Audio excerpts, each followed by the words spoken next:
guys, I'm going to allow you to take a look at what Trump said in this video. Honestly, this must be sending some strong message to those who are the ones covering up Boko Haram. Just take a look at this video and you'll be listening to what Nnamdi Kanu has written as his open letter. Take a look.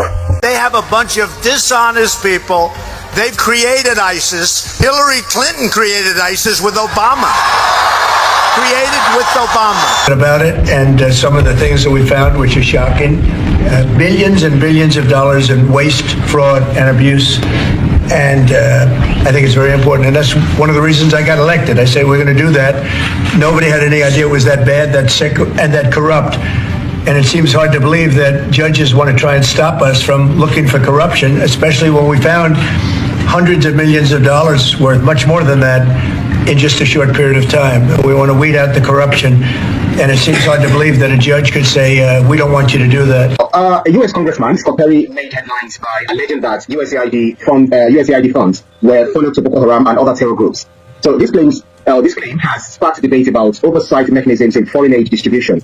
Given that the USAID has historically worked to counter extremism and the like, how plausible is it that funds could have been diverted to groups like Boko Haram? Thank you.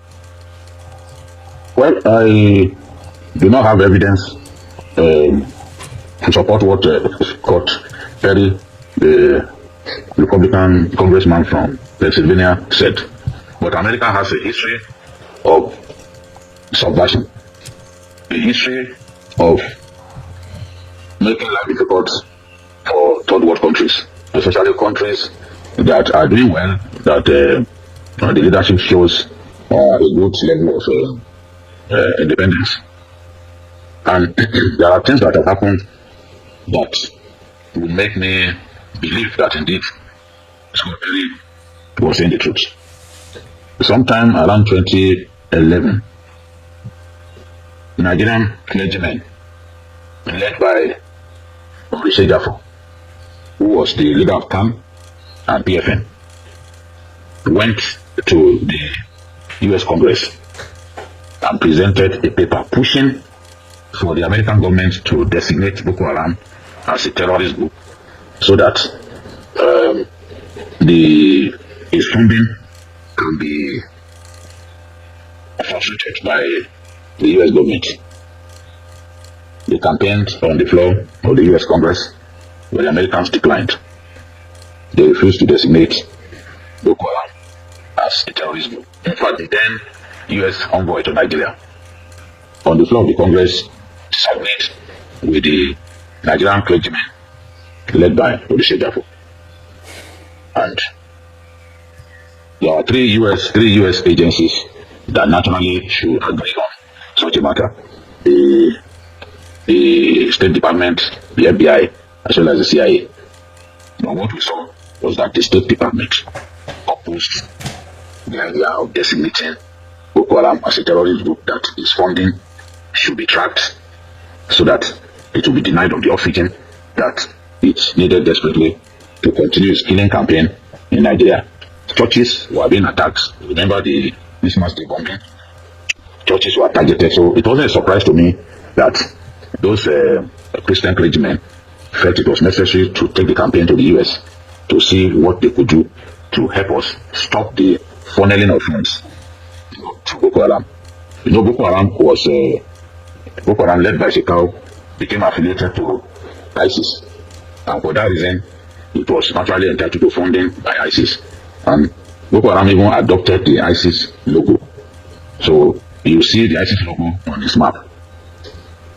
Now, after this, the government also made moves to buy weapons from the Americans, game-changing weapons that could have made a big difference in the war against terror.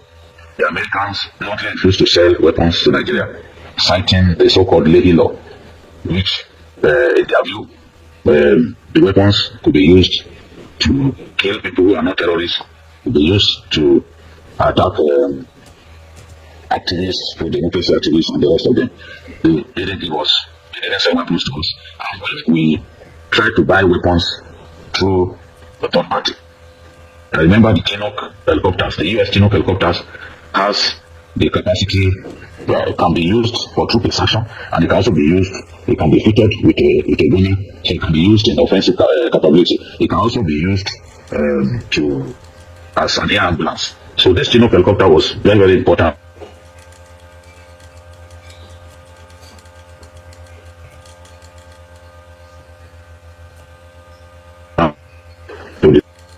So invariably, the Americans reached out to the third-party elements that were trying to buy weapons from and told them that they should not sell to us. For example, if America sold weapons to Israel in the first instance, Israel cannot resell that weapon to the third party unless it got permission from the US authorities. So our attempt to buy Chinook helicopters at that time were frustrated. It was when Donald Trump came into office that he then decided to sell the Tucano bombers to us. He pushed aside the legislation. He got influential Republicans to lobby the Congress to allow Nigeria to buy the Tucano jets, which really helped us because of the precision and the accuracy of the Tucano jets. So, if you are interested in defeating terror, why wouldn't you sell weapons to Nigeria? I think that all along, some Republican elements had been uncomfortable with the activities of U.S. Agencies outside of their country. You can see Elon Musk, whom Donald Trump appointed as to lead the Department of Government Efficiency, even criticized USAID, alleging that it engages in rogue operations. What do we mean by rogue operations? The sort of thing that CIA also does in some countries that are deemed unfriendly to the U.S., including regime change and all that. We saw what happened in Libya. Today, Libya has not recovered.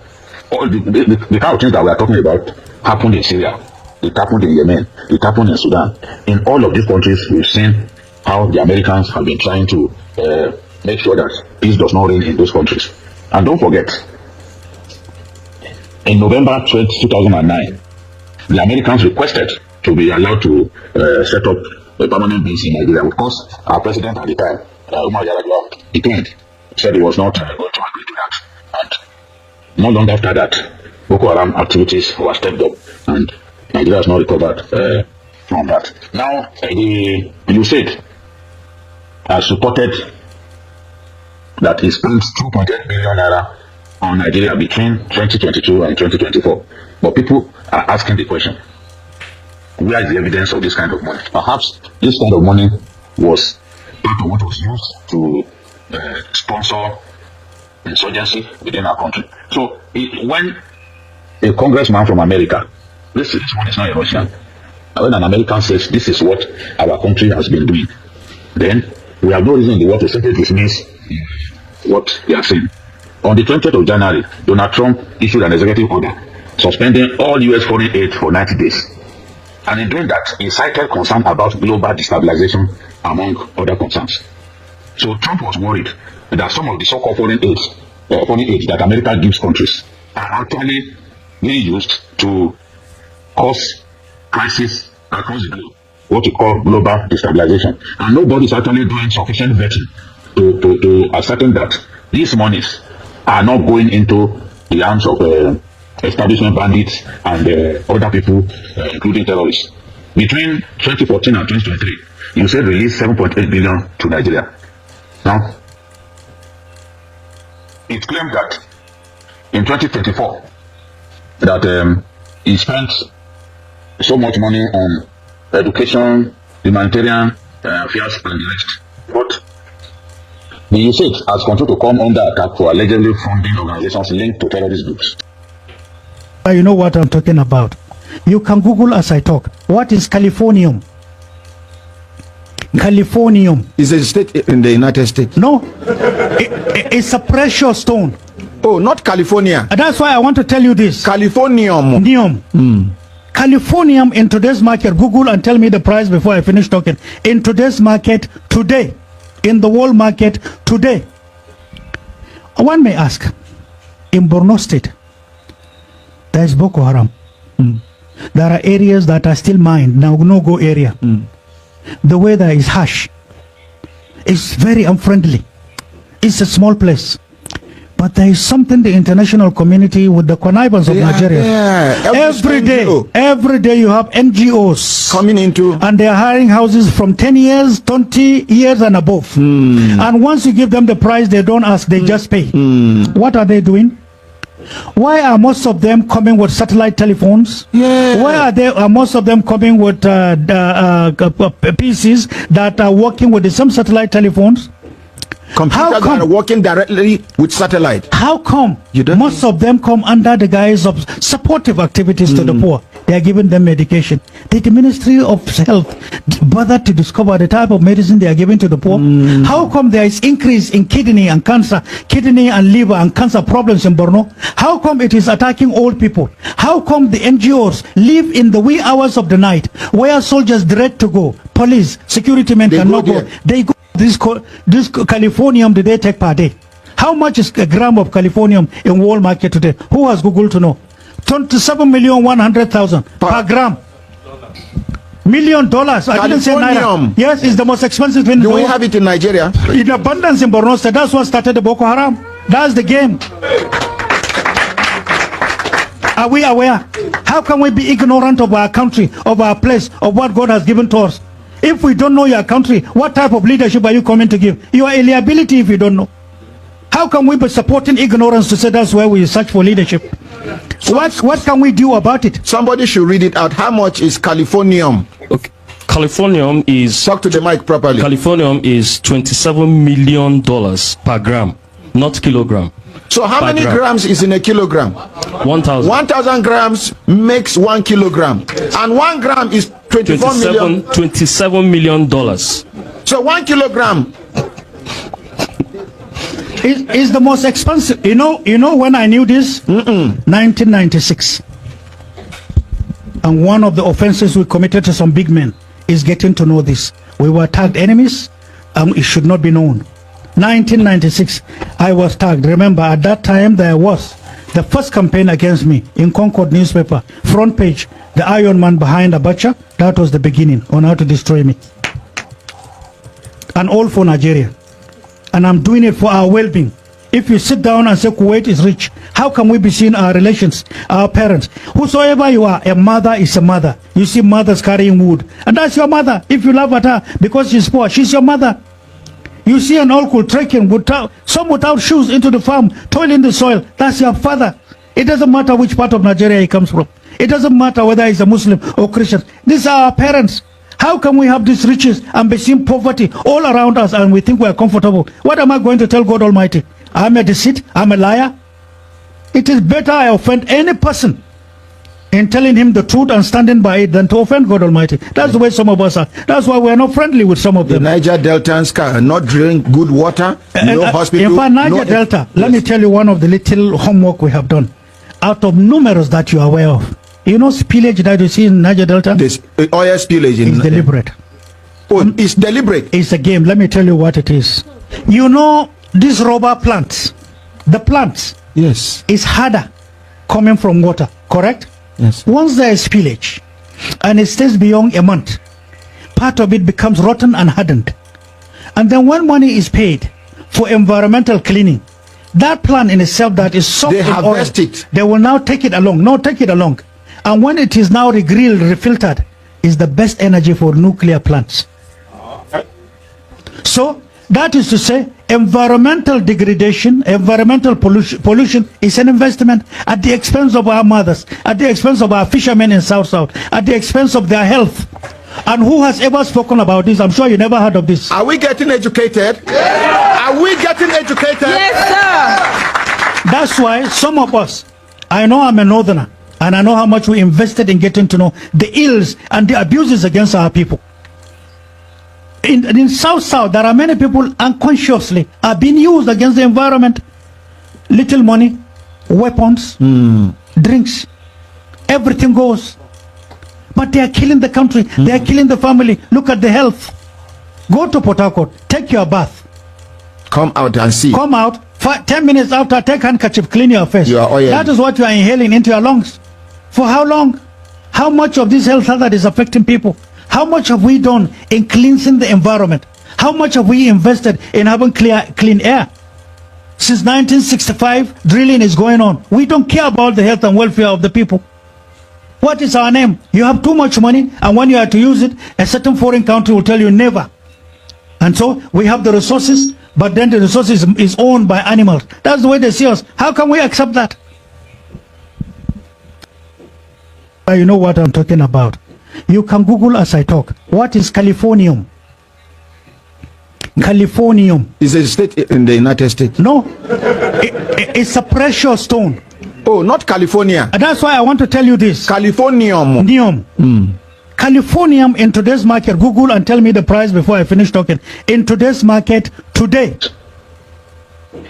It's difficult to simply dismiss some of these allegations because the country has a history of subverting countries, the leadership of countries that it does not like. So now people are calling for investigation of USAID claims of having spent 2.8 billion between 2022 and 2024 in Nigeria. Well, our people cannot see the evidence of that. Yes, the Southwest is safe. People argue that Southwest is largely safe because a lot of their interests and investment are actually here. Many of their citizens actually live in the Southwest, especially Lagos. And Perry even cited USAID's reported funding of $136 million for building 120 schools in Pakistan. And he's saying that these schools do not exist. So where did the money go? That is the question. Where did the money go? So these Americans, these Republicans are convinced that over the years, some of these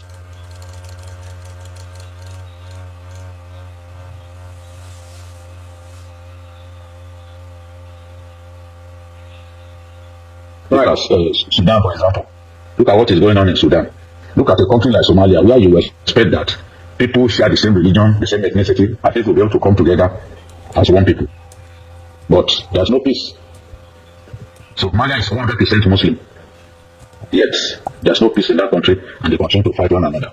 So, regime change. America believes that if the government is not on the side, that there has to be a regime change. It does not also want to see African countries prosper, so that they will continue to be dependent on America and the West generally. That is what is called neocolonialism, where countries remain beholden to their colonial masters.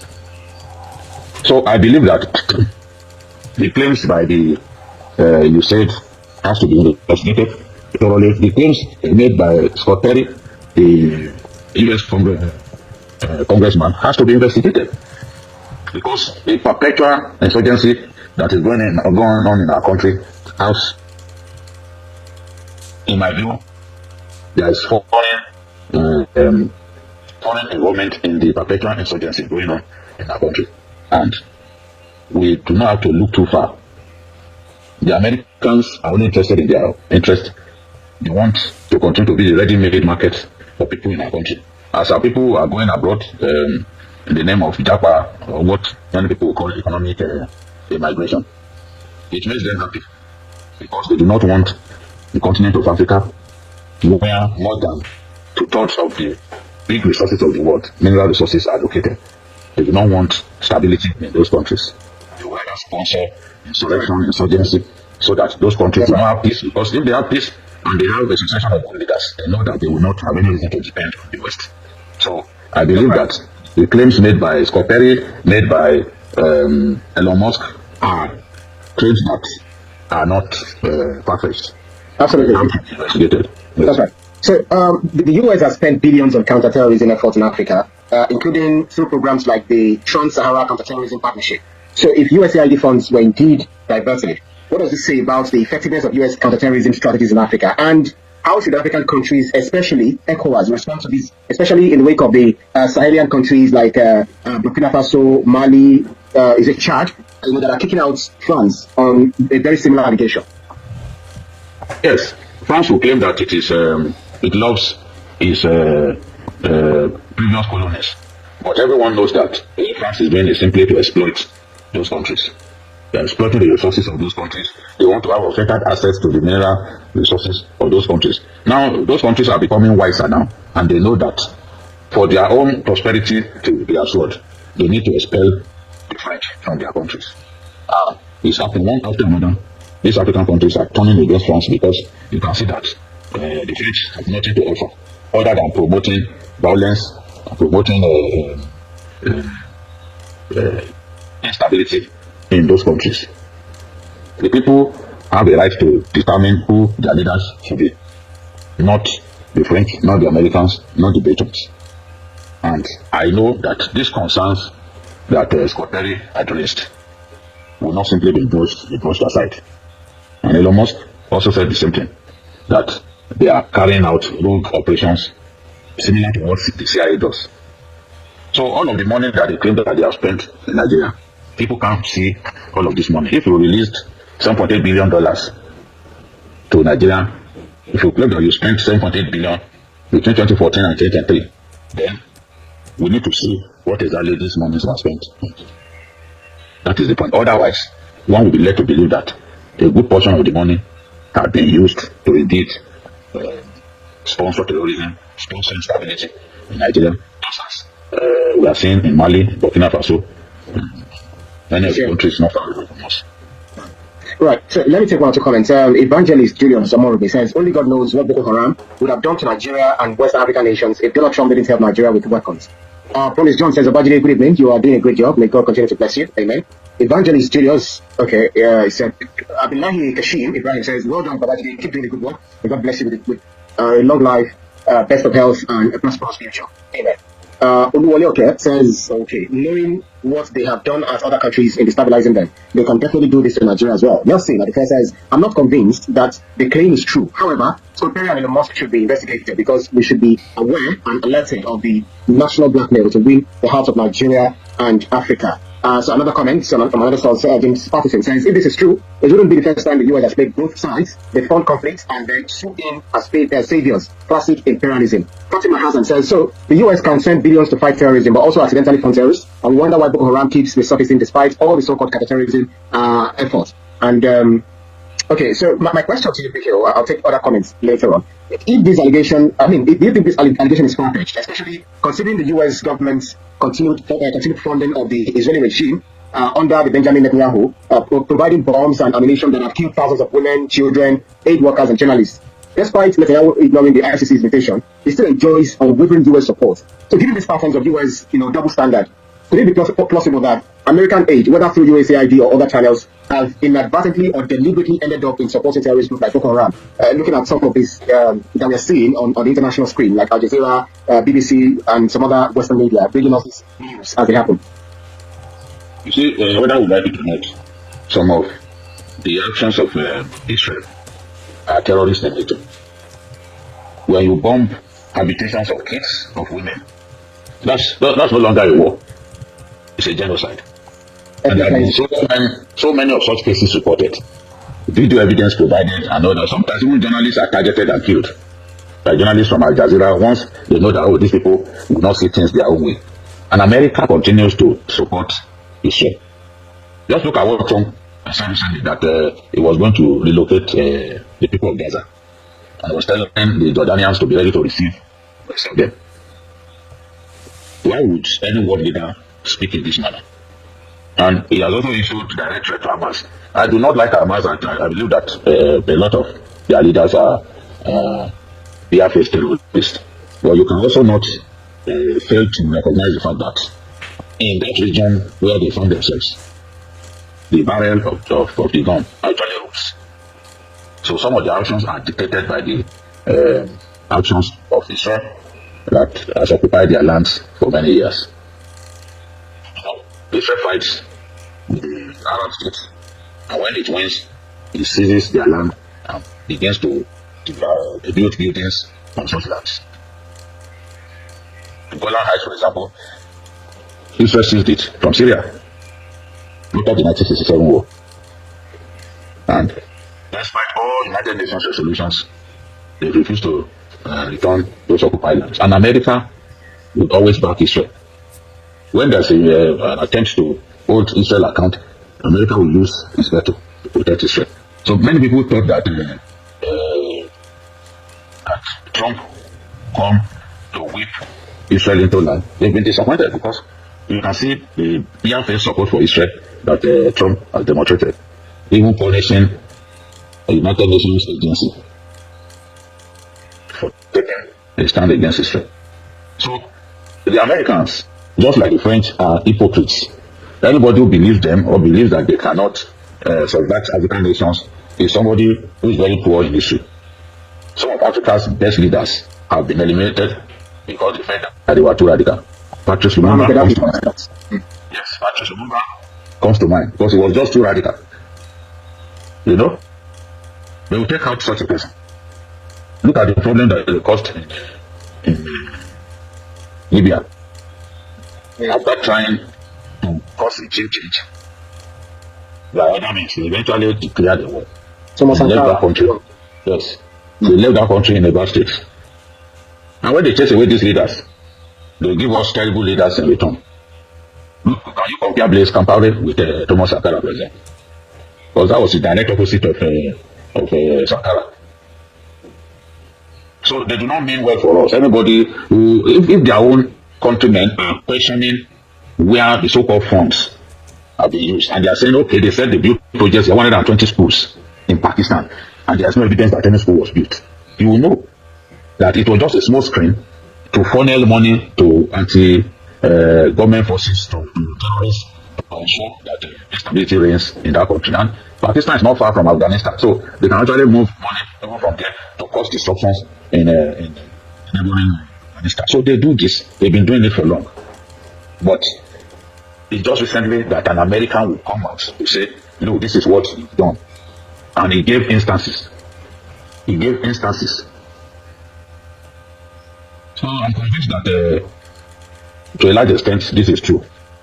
What we must not do is to imagine that these people love us, they want our progress. No, they do not.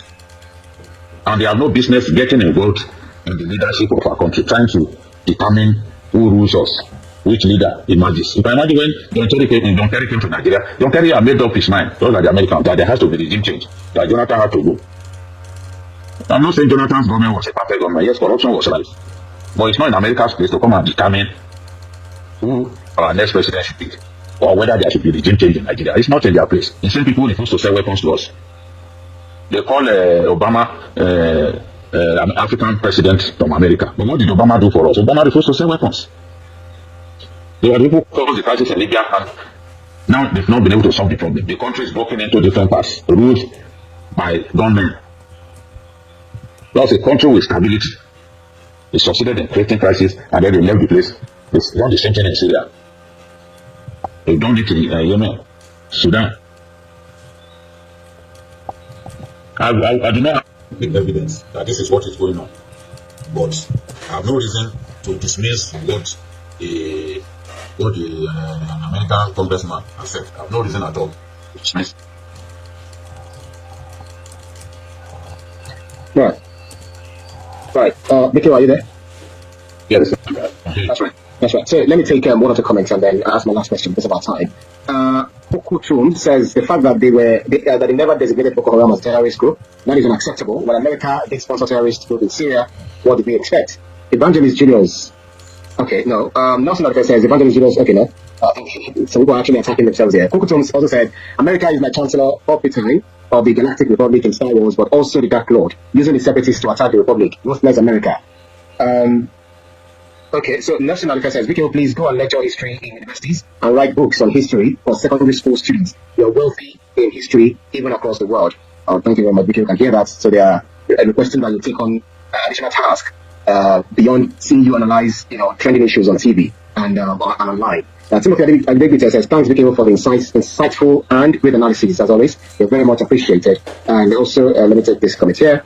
Sophia McGregor says, just like they arm Israel to commit war crimes, now we're hearing they might have helped Boko Haram too. The US isn't fighting terrorism, they are managing it. Mohammed Suleiman says, Boko Haram has been terrorizing Nigeria for over a decade. If US money has been reaching them, then who in Nigeria is facilitating it? Corruption plays a big role too. Okay, so this person is saying that US couldn't have been doing this without having someone collaborating with them from within Africa, Nigeria for instance. I asked the question earlier, and I think you've not really answered that, as to how should African countries react vis-a-vis what Mohammed Sulaiman is saying, that there must have been internal collaborators from within Nigeria and Africa at large. So how should they handle this? So that if we don't need US, probably we don't need some of these Westerners. I mean, these Western countries are former colonialists. What should we do?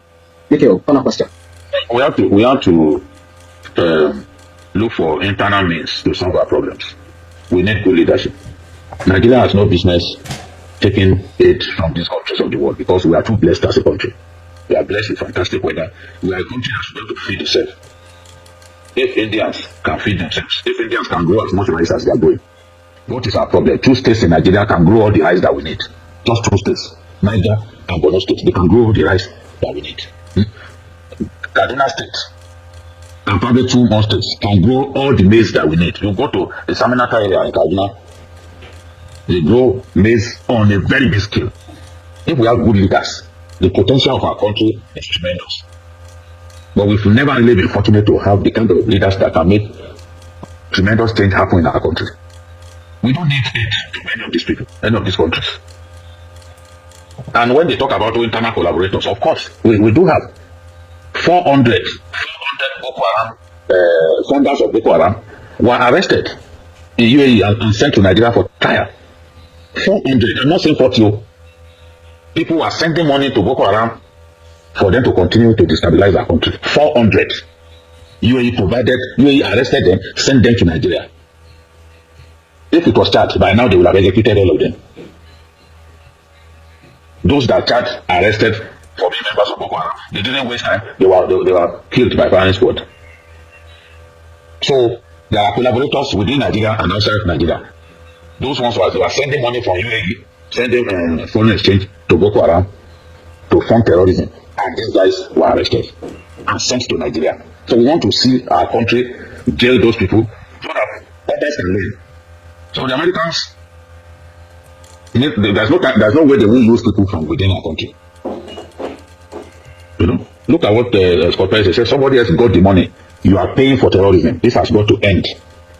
Because there's no proof that those projects that they claimed, you said, there's no proof that those projects happened.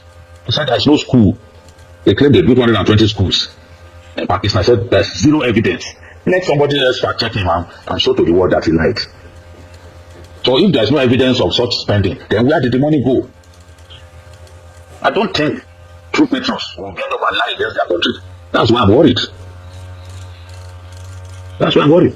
And America has a history of subverting governments around the world. They have a history. They have a history. So I'm not surprised at all. I'm just worried. Just worried. But our leaders must know that if people do not mean well, they have to provide good leadership.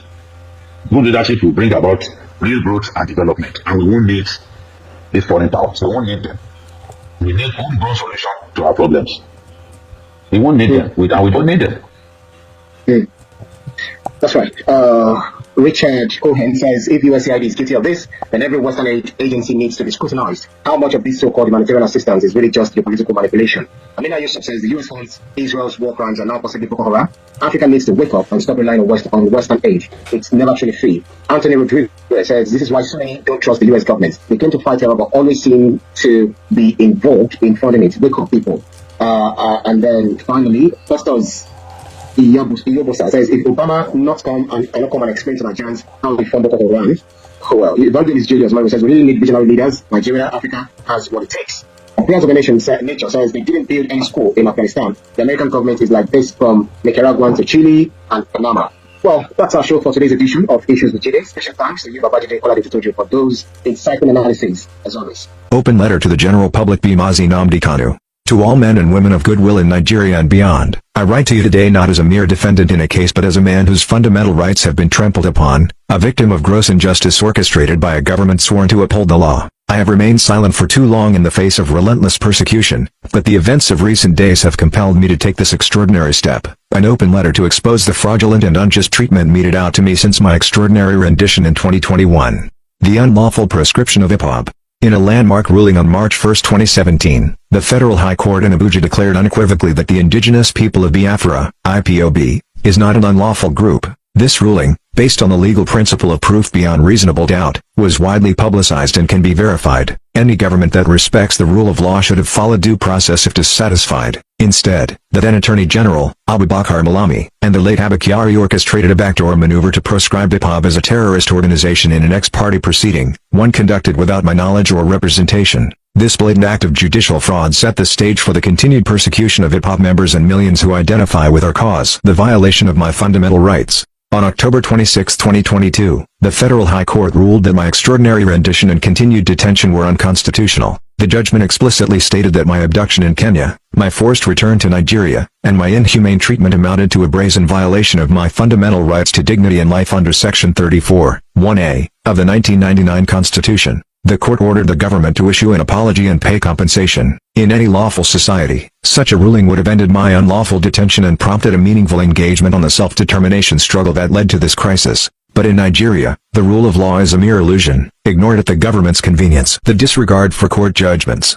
On October 13, 2022, the Court of Appeal reaffirmed that my abduction and extraordinary rendition violated international and domestic laws. It stated in no uncertain terms that no Nigerian court had jurisdiction to try me under these circumstances. However, rather than comply with this ruling, the government resorted to judicial manipulation, enlisting 3 other justices of the Court of Appeal to fraudulently overturn the judgment through an irregular and dishonest stay of execution. This maneuver defies legal precedent. The Supreme Court has repeatedly held that a government that disobeys court orders cannot seek judicial relief. Yet, in my case, the law is twisted beyond recognition to perpetuate my unlawful detention. The Supreme Court's complicity. On December 15, 2023, the Supreme Court remitted my case back to the Federal High Court for trial. However, it also ruled that my bail should not have been revoked in the first place and noted clear bias in the lower court's decision. Logically, when my case was returned for trial, my bail should have been reinstated in accordance with the Supreme Court's findings. But instead, the Federal High Court, acting in clear connivance with the government, deliberately ignored this aspect of the ruling, ensuring that I remain unlawfully detained.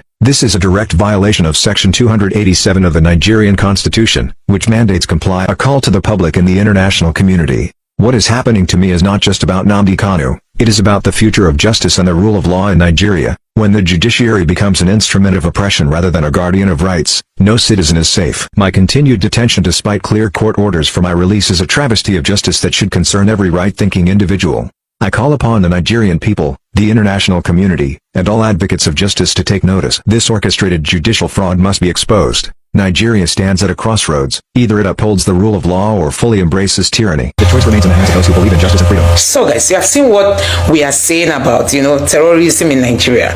It's a very strong business. We've been told that it's $1 billion industry. And there are people who don't want it to stop. They are enjoying it, that people are being buyed in Nigeria. People are enjoying it. It makes some people richer. And that was why when the real fight against Boko Haram was to, be intense, some of them didn't like it. And the ex-military man from Benue State, Danjuma, has come out to say they collude. They collude. If you are waiting for them to save your life, then you are going to buy at the hands of your enemies. They collude. So does it mean that all this kind of money have been flowing into the hands of all these bad guys, and they are telling us that they didn't know about it? Is it what they are trying to tell Nigerians? That they didn't know about all this money coming into their hands, and they are using it to do all kinds of things in Nigeria against the Nigerian people. And now Trump has come out to unfold everything. Nobody is talking. They've all gone silent. No wonder Boko Haram keeps thriving. They keep thriving. Last time the CDS was being asked, the chief of defense staff, why has this fight lasted for more than 15 years? He said he doesn't know, that their funding is difficult to stop, that he believes that international bodies are helping. When the police and the military carry their own gun, when they see Boko Haram, they run and drop their guns because they can't match the strength of these people. And this money is flowing into the country, being given to these bad guys. And, even they will still collect from ransom and add to all this. And that is why they're able to buy all kinds of sophisticated weapons. See, Nigerians, whether you like it or not, we should be appreciating Trump. Without the Trump administration, oh my God, Obama would have continued with all this. Without the Trump's administration, Trump has really exposed them, because without Trump, we wouldn't have known what is happening in this country. Everybody would have been thinking that all is fine, that Nigeria is trying its best, but the insurgency is not stopping.